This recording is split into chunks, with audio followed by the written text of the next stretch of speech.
So I want to start. How much do you like Rihanna?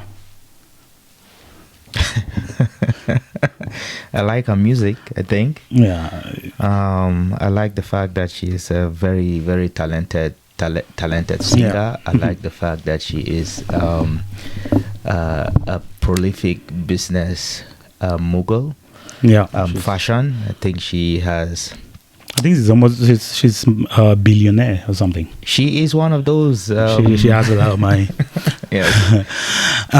Anyway, just to get in, like, how much you've been watching the news, you notice that she recently got pregnant with her boyfriend, ASAP Rocky, I think. So they're expecting. She's a few months along, and they are not married.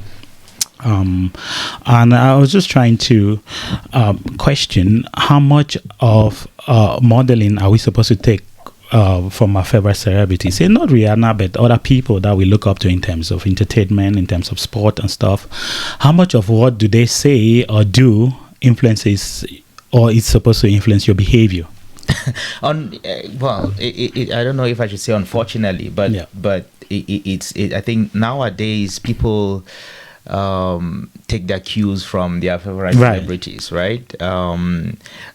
So it is not uncommon to see someone make a decision or buy a product, right. or take a trip just based on something that they read online, or something that Right. a celebrity that they follow said, right? So they have a whole lot of influence on people nowadays. Right. I don't know if that's a very good thing, but that is what is happening, Yeah. unfortunately, right? And not just Rihanna. I mean, we have other celebrities. Samuel Eto'o is probably one of my those, favorite of soccer course. players. Excuse me. Ronaldo, people who have about 250 million followers on Instagram, these people have like a significant amount of power that they can really change the social fabric of society. Imagine someone like Ronaldo, or maybe Eto'o, or consider anybody that you love.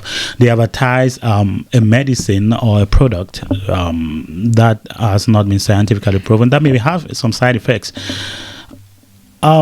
They have significant influence on their followers, and you have people that really follow these people to the T and take the advice from them. Yeah, and I think companies and governments and organizations know that these celebrities have a whole lot of sway on people, and Right. can influence decisions and influence on behaviors, right? Exactly. So I mean, they go for these artists. They get them as product ambassadors. They get Exactly. them as promoters. They get them socialites. All those, Yeah. right? And then they push products. And most of the time, you don't necessarily know that these products are Right. good for you. But just the fact that someone that you like or that you follow, Yeah. is recommending it, you go ahead and you engage, or you buy, or you engage in an activity, Yeah. right? Which again, like I said, I'm a little skeptical if we should be, if we should allow people like that to have the kind of Yeah. power that they have Right. over us, right? Yeah,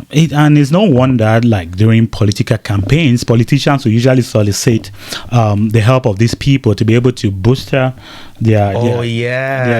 campaign. Right? I remember listening to one podcaster. I don't remember her name. It's Candice. It's a pro. Candice Owens. I think it's Candice I love Owens. her. And then she had something to say about what's her name? Cardi B. Can you imagine? Cardi B. Journalists have been struggling to get get interviews with Joe Biden. but see who is talking to Joe Biden, right? Cardi B. Like, the conversation was, I mean, I'm not going to criticize or grade the conversation that she had with Well, I thought it was a poor conversation. There wasn't anything knowledgeable. She didn't really question him on what he was bringing to the table as a future president at the time. Well, again, like I said, I'm not going to comment on the conversation that they had, but what I'll say is that out of every journalist or everybody who had probably wanted an opportunity to talk to Joe Biden, the candidate at the time, exactly, he picked Cardi B, a musician. Why? Because Cardi B has a large following. She has a large following. Larger than some of these news medias, right? Yeah. So why should I go waste my time talking to a journalist when I can go to Cardi B and talk to 300 million people at the same time at one go. Imagine the sway that he had because of that conversation, right? And it's not like Cardi B is asking intriguing questions on economy, on drugs, on border crisis. Those were important things that I think our friends down the border had to consider when they were voting for a president, right? But she would just talk about things that don't really matter, and you have people that will still follow that. Of course. But again, at the end of the day, it's not necessarily the conversations that's been had. Right. It's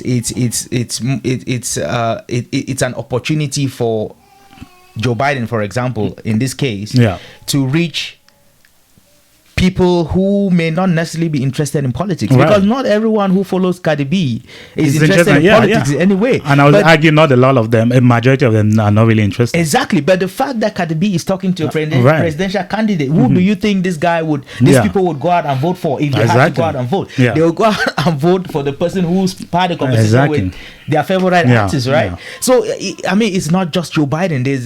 When Obama had his campaign, the rappers. There were rappers and Beyonce and musicians and stuff, right? Lots of people, right? Yeah. So you could see how people know that they have power, and companies are taking, I don't know if they're taking advantage or they're exploiting. I think they're exploiting the power that they have over people and using it for their advantage, right? Yeah. And it just boils down to the question you asked earlier: how much influence should we allow people like this to have on our decisions? And it also brings up another important question: should entertainers, and when I speak of entertainers, I'm talking about actors, musicians, sports comedians, athletes, and stuff like that, comedians, whatever, people who have large followings, should they stick to their craft, or we the people are giving these people too much power?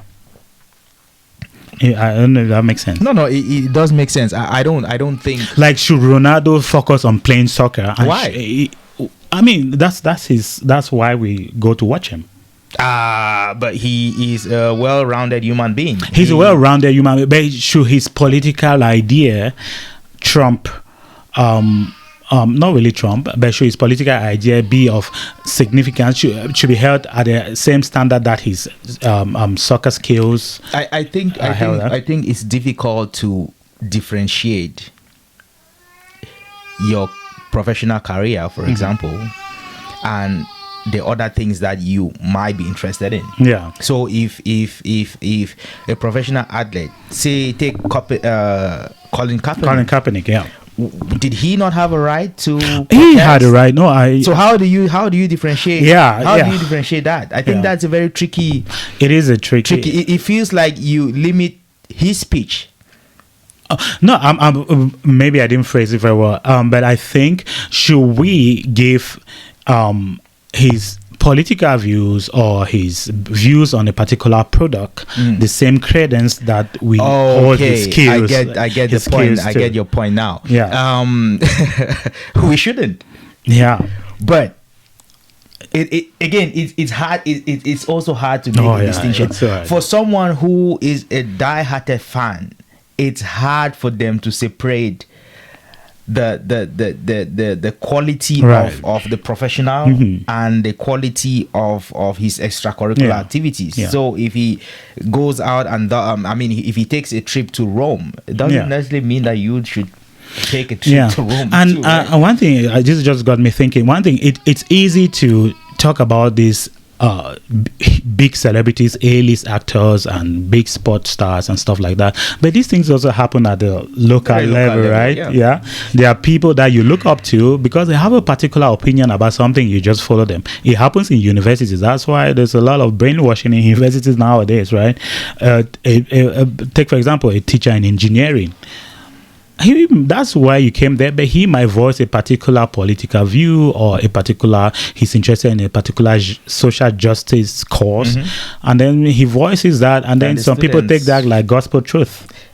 again, if you are a teacher and you have students, the expectation is that your students respect you. Exactly. Your students believe in the knowledge that you're impacting on them. Yeah. If you have an opinion on something, they take it seriously, right? Because Prof is saying this is how he feels about something. Yeah, and not necessarily Prof. I'm talking even elementary school teachers in kindergarten, and this is really significant because you can think of all the current social justice issues of transgenderism, homosexualism, all those things that some parents don't necessarily want to impart that knowledge to their children, but they go to school and somewhat the teacher, not overtly, sometimes they're just hidden in the curriculum, and then they just put it in your children. Oh, they just like it's normal for two men to be sleeping around together. Not that that's wrong for some people, but they just sleep it make it like a hidden curriculum. I think that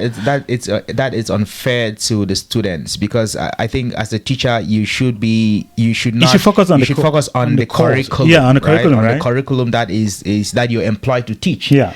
Your personal views and beliefs about other world issues should not be brought into the classroom. And I'll take a typical example. A teacher comes to class, and this teacher is probably transgender, and then they begin to tell students that it is okay for you to refer to you. They start using those pronouns. Oh, my pronouns are they and ze and ze. I don't know. There are numerous pronouns that are referring to transgender people, right? Like they just use them unconsciously.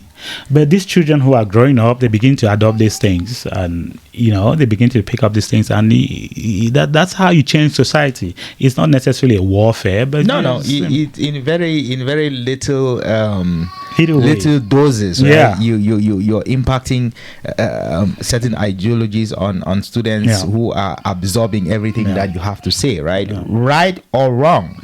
It's also another topic. So, anyways, so we're just showing the questions back to you guys. Let us know how much influence should your favorite celebrity have on you. Should they stick to their craft, or can their views on other things be important to you as well? You can let us know in the comment sections.